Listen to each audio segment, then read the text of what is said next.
आणि आम्ही ग्रामस्थ बघा, नेते लोक रॉंग साईडने निघून जातात, ट्रेनने जातात, फ्लाईटने जातात, जनता मार्ग रस्त्याने जाते, शाळकरी मुळे आम्ही तर 2-2 दिवस गावातून बाहेर नाही पडत, एवढा ट्रॅफिक जॅम होतो. आता तुम्ही सुद्धा आले, तुम्हालाही 1 तास विलंब झाला. तुम्हाला सांगतो ना, आमचं अर्ध आयुष्य ट्रॅफिक मध्ये गेले, याच्यापेक्षा मोठी काय नाही. पुढचं आयुष्य देवाला सांगू का, पुढचं आयुष्य द्याल ना त्या राष्ट्रीय महामार्ग प्राधिकरणाच्या बाजूला देऊ. आता किती वेळाने तुम्ही रास्ता रोको करणार आहात आणि या आंदोलनाला कोण कोण येणार, कोणकोणते नेते या आंदोलनाला सहभागी होणार? आम्ही नेत्यांना, कुठल्याही नेत्यांना आम्ही सांगितलं नाही, परंतु आता थोड्याच वेळाने आम्ही रास्ता रोको करणार आहोत. स्थानिक आमचे नेते आहेत श्री विजय शेठ पाटील, हे आमच्या मोर्चामध्ये सहभागी होणार. टॉप 10 महाराष्ट्र न्यूज चॅनल मधून मी दीपक कोटेकर. अहमदाबाद एक्सप्रेसवे या रस्त्याचं काम सुरू आहे, परंतु आपण जर पाहिलं तर गेल्या वर्षीच भूमिपुत्र संघटनेच्या वतीने एक मोठा आंदोलनाचा इशारा दिला होता, परंतु कुठे ना कुठेतरी पोलीस अधिकाऱ्यांनी याच्यामध्ये कुठे ना कुठेतरी मध्यस्थी केली आणि एक रस्ता काढला की कुठेतरी या रस्त्याचं काँक्रिटीकरण झालं पाहिजे.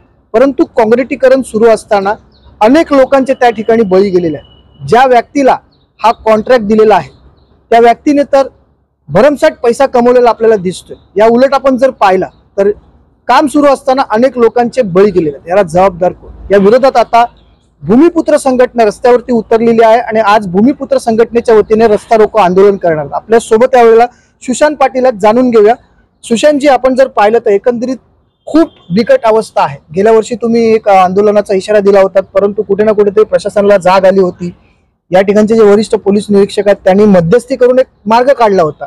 आता काय समस्या आहेत, काय भूमिका आहे तुमची? आता बघा, जेव्हापासून सावित्री नदीचा जो अपघात झाला तेव्हापासून आमची मागणी होती का वर्सोवा ब्रिजचं ऑडिट व्हावं, आणि त्या ऑडिटमध्ये ते दोष आढळला आणि त्या जेव्हा काम चालू झालं तेव्हापासून 2017 पासून 2024 आहे आज, आम्हाला कुठल्या ना कुठल्या कारणासाठी वाहतूक कोंडीचा सामना करावाच लागत आहे. नवीन ब्रिज बांधण्यात आला, कोविड आलं, परत थांबलं, खड्डे पडायला लागले, IRB कॉन्ट्रॅक्टर बदलण्यात आला, नवीन बोगस कॉन्ट्रॅक्टर सारखं, मी तर त्याला बोगसच बोलेन कारण त्यांच्याकडे फावडा मशिनरी काहीच नव्हतं. म्हणून आम्ही काय केलं, आम्ही जेव्हा पत्रव्यवहार करायचो आणि पाठपुरावा करायचो, नेते मंडळीकडे जायचो, तेव्हा ते रिप्लाय द्यायचे, मंत्र्यांना रिप्लाय द्यायचे की इकडे खड्डाच नाहीये. मग आम्ही गेल्या वर्षी काय केलं का, आम्ही सांगितलं आम्ही रास्ता रोको करू. पोलिसांनी सांगितलं का तुम्ही रास्ता रोको करू नका, याच्यात वाहतूक कोंडी जर झाली तर जनतेला त्रास होईल. आम्ही ऐकलं आणि मग अधिकाऱ्यांनी सांगितलं का इकडे काहीच खड्डे नाही. मग पूर्ण हायवेचे जे 7-8 किलोमीटरचा हायवे आहे त्या हायवेचे मी खड्डे होते, दुरावस्था होते, त्याचं एक एक्झिबिशन भरवलं आणि त्या एक्झिबिशनला पोलीस आले, अधिकारी आले आणि त्यांनी हे कबूल केलं. आणि ते असे नव्हते का 2 दिवस अगोदरचे, ते 1 दिवस अगोदरचे सगळे फोटोग्राफ्स होते आणि हॉल पूर्ण गच्च भरलेला होता. तेव्हा तुमच्या द्वारे सुद्धा ही बातमी पोचलेली होती. त्याची दखल ताबडतोब गडकरी साहेबांनी घेतली आणि या हायवेचं काँक्रिटीकरणासाठी एक पत्र देण्यात आलं. आता पत्र दिल्यानंतर काँक्रिटीकरण व्हायला पाहिजे, पण ते कुठल्या प्रकारे व्हायला पाहिजे, कुठला दर्जा आहे? खरं म्हणजे कुठलंही विकास काम करताना जीवितहानी झाली नाही पाहिजे याची तुम्हाला प्राथमिक एक द्यावं लागतं, सेफ्टी असतं. आता तुम्हाला उदाहरण देतो, आपण नुसतं सीट बेल्ट नाही लावला, हेल्मेट नाही घातलं तर आपल्याला 1000 रुपये 2000 रुपये दंड येतो, लोक अदालतमध्ये केसेस लढवायला लागतात. मग हे जेव्हा काँक्रिटीकरण करत असताना जेव्हा बाईकवाले पडतात, कारचे ऍक्सिडेंट होतात, टायर फुटतात, मग ह्याला जबाबदार कोण आहे? आणि एवढं होऊन काँक्रिटीकरण, एवढी वाहतूक कोंडी, एवढी होऊन सुद्धा टोल मात्र वाढत चाललेलं आहे. म्हणून ह्याच्याकडे आम्ही सांगितलं, आम्ही निवेदन दिलेलं का आमचं हे काम चालू करा. राष्ट्रीय महामार्ग प्राधिकरणचे अधिकारी बोलले का यावर्षी आंदोलन घेऊ नका, आम्ही काम करू. पण एक नाला आहे ससूनगर मध्ये, 2 महिने झाले त्या नाल्याला कुठल्याही प्रकारचं हालचाल दिसत नाही. आम्ही मागणी करतोय पोलिसांनाही माहिती आहे. एक घटना अशी घडली का 24 तासामध्ये 4 लोकांचा बळी फक्त 4 ते 7 किलोमीटरच्या रेंजमध्ये झालेला. राष्ट्रीय महामार्ग तर 100 किलोमीटरच्या वरती आहे. विचार करा दिवसाला अपघात किती होत असतील. आम्ही सांगितलं का आता तुम्हाला हे नाला जर बंद करता येत नसेल, तुम्हाला हे छोट्या छोट्या कामं होत नसतील, तुम्हाला बोलतात आता पाऊस पडला, मग पावसात पाऊस नाही तर काय बर्फ पडणार का? बोलतो मग तुम्हाला नियोजन नाही, तुम्हाला काय नाही.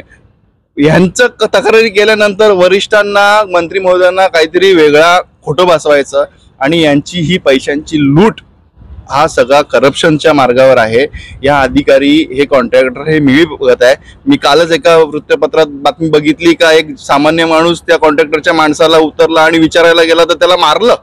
कॉन्ट्रॅक्टरनी मारलं, कॉन्ट्रॅक्टरच्या प्रतिनिधींनी मारलं जनतेला. म्हणजे विचार करा हे कोणाच्या वर जोर करतात. पाटील साहेब, विषय असा आहे की इथले जे 3 आमदार आहेत हे बहुजन विकास आघाडी, बरोबर. नालासोपाराचे आमदार आहेत जे स्वतः सतीश ठाकूर आहेत, वसईचे स्वतः हितेंद्र ठाकूर आहेत आणि बोईसरचे जे आहेत ते राजेश पाटील आहेत. तिघांनी देखील आतापर्यंत हा विषय जो आहे तो विधानसभेत मांडला जात नाही. त्याच्यामुळे कुठे ना कुठेतरी या सगळ्या गोष्टींची कोंडी होते.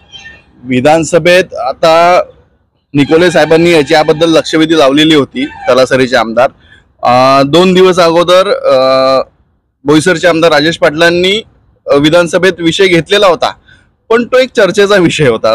लक्षवेधी लावलेली राजेश पाटलांनी हे माहिती नाही, पण त्या लक्षवेधीमध्ये आमदारांचं नाव होतं. पण आमदारांची, या 3 आमदारांची जी वचप पाहिजे राष्ट्रीय महामार्ग प्राधिकरणावर, खरं म्हणजे इतर प्रशासनावर आहे जशी ह्यांनी का नाही, आयुक्त महोदयांना जसा पेढा प्रसाद दिलेला होता आमदार महोदयांनी, तसं यांना सुद्धा एकदा द्यायला पाहिजे. कारण तेच आमदार इकडून हायवेनी जात आहेत, त्यांचं का लक्ष नाही आहे का? तर त्यांचे खासदारकीला सीट आली नाही म्हणून का काय? माझं असं म्हणणं आहे, तुम्ही एकदा लोकप्रतिनिधी झालात तर तुम्हाला प्रत्येक प्रश्नाचं लक्ष केंद्रित घ्यावं लागतं, तुम्ही घ्यायला लागतात. आता जनता त्यांना निवडून देते, ते जनतेतून निवडून येतात, तो भाग वेगळा आहे. पण समस्या छोटी असून दे किंवा मोठी असून दे, समस्या ही सर्वात मोठी समस्या ही जनतेला आहेच.